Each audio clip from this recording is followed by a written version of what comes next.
നമസ്കാരം. ഒരു കാലത്ത് സിനിമ ഷൂട്ടിംഗ് സെറ്റുകളിൽ നായികമാരെന്നല്ല, ഏത് നടികൾ വന്നാലും ശരി, അവരുടെ അമ്മമാർ വലിയ തലവേദനയായിരുന്നു. തൊട്ടതിനും പിടിച്ചതിനും ഒക്കെ കയറിയിടപെടും.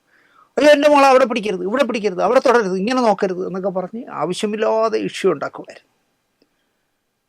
അപ്പോൾ തിരക്കുള്ള രണ്ട് നടിമാരുടെ അമ്മയായാലോ, നായികമാരായ ദക്ഷിണേന്ത്യ മുഴുവൻ അടക്കി വാഴുന്ന രണ്ട് നടികളുടെ അമ്മയായിരുന്നാലോ, പതിവിൽ നിന്നും വ്യത്യസ്തയായിരുന്നു കല്ലറ സരസമ്മ എന്ന താരമാതാവ്. എല്ലാവരെയും മക്കളെ എന്നേ വിളിക്കൂ. മക്കളെ എടാ ബാ പറയട്ട് എന്ന് പറഞ്ഞ് ഇങ്ങനെ പറയുള്ളൂ. വഴക്ക് പറയാണ്ടെങ്കിലും വിളിച്ച് കൂളായിട്ട് മക്കളെ എന്ന് വിളിച്ച് അടുത്ത് വരുത്തിയിട്ടേ പറയാം, അങ്ങനെ ചെയ്യരുതേ, അങ്ങനെ പറയരുതേ, അങ്ങനെ എഴുതരുതേ എന്നൊക്കെ പറയുള്ളൂ. എല്ലാവരെയും പ്ലീസിങ്ങോടെ കണ്ടിരുന്ന ആളായിരുന്നു കല്ലറ സരസമ്മ. എന്നാൽ എന്തെങ്കിലും വിളച്ചിൽ നമ്പർ വല്ലതും കാണിച്ചാൽ ഏത് കൊല്ലക്കൊമ്പനോടും കയർക്കാൻ ഒരു മടിയുമില്ലാത്ത താരമാതാവായിരുന്നു കല്ലറ സരസമ്മ. മദ്രാസിൽ ചെന്ന് DMKയുടെ സ്ഥാപകനായ അണ്ണാദുരൈയുടെ വീടിനടുത്തുള്ള തെരുവിൽ സ്ഥലം വാങ്ങി ARS സ്റ്റുഡിയോ സ്ഥാപിച്ചു. ARS ഗാർഡൻ എന്ന് മാത്രമല്ല, ആ സ്റ്റുഡിയോയിലേക്ക് പോകേണ്ട വഴിയെ ARS സ്ട്രീറ്റ് എന്ന് പേരിട്ട ആളാണ് കല്ലറ Sarasamma. A Ambika, R Radha, S Sarasamma. മറ്റു വല്ലവരും ആണെങ്കിൽ തമിഴന്മാർ വച്ചു പൊറപ്പിക്കില്ല. പക്ഷേ സരസമ്മയോട് ആരും പ്രശ്നം ഉണ്ടാക്കിയില്ല. മൂത്ത മകൾ അംബികയെ ഒരു സിനിമ നടിയാക്കാനായി നന്നായി കഷ്ടപ്പെട്ട അമ്മയായിരുന്നു. വളരെ മോശം ജീവിത പശ്ചാത്തലത്തിൽ നിന്നാണ് സിനിമയിലേക്ക് വരുന്നത്.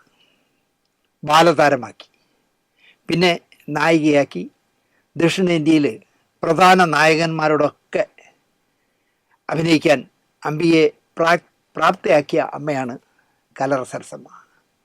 രജനീകാന്തിൻ്റെയും കമൽഹാസൻ്റെയും ചിരഞ്ജീവിയുടെയും ഇന്ന് വേണ്ട ദക്ഷിണേന്ത്യയിലെ എല്ലാ നായകന്മാരോടൊപ്പം സഹകരിച്ചു. 3 പെൺമക്കളിൽ ഒരുവളായ ഉദയചന്ദ്രികയ്ക്ക് തുടക്കം കുറിക്കാനായത് ഭാരതി രാജയുടെ ചിത്രത്തിലാണ്, അലൈകൾ ഓയ്വതില്ലേ.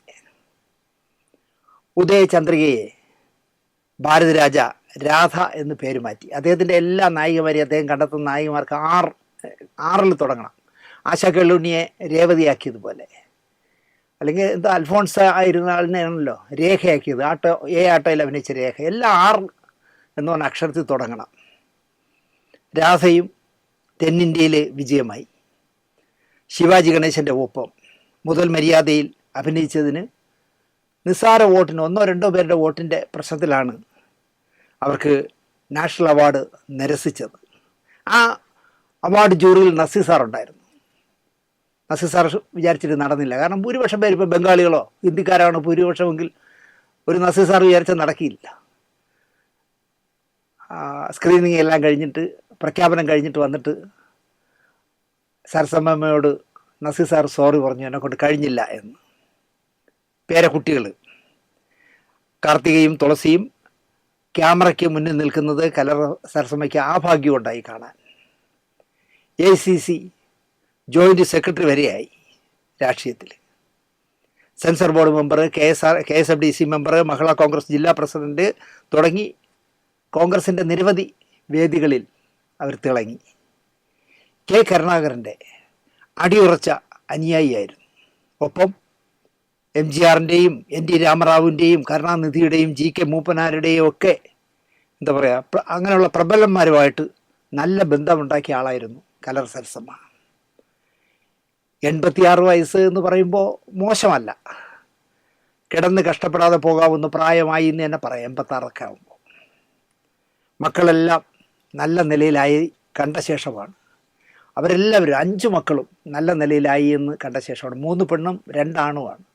ഞാൻ പലപ്പോഴും ആലോചിക്കും, സരസമ്മയുടെ ഈ 3 മക്കളിൽ എന്തുകൊണ്ട് മല്ലിക ക്യാമറയുടെ മുന്നിൽ വന്നില്ല എന്ന്. ഈ 3 പേരിൽ ഏറ്റവും സുന്ദരി മല്ലികയാണ്. പക്ഷെ എന്തുകൊണ്ടാണ് അവർ സിനിമയിലേക്ക് വന്നില്ല? എന്താണ് കാരണമെന്നറിയില്ല. അവർ നേരത്തെ കല്യാണമൊക്കെ കഴിച്ചു കുടുംബമായിട്ടൊക്കെ ശ്രീകുമാറുമായിട്ട് കഴിയുന്നു. എന്തായാലും താരമാതാവായാൽ ഇങ്ങനെ ഇരിക്കണം എന്ന് ഞാൻ പറയും.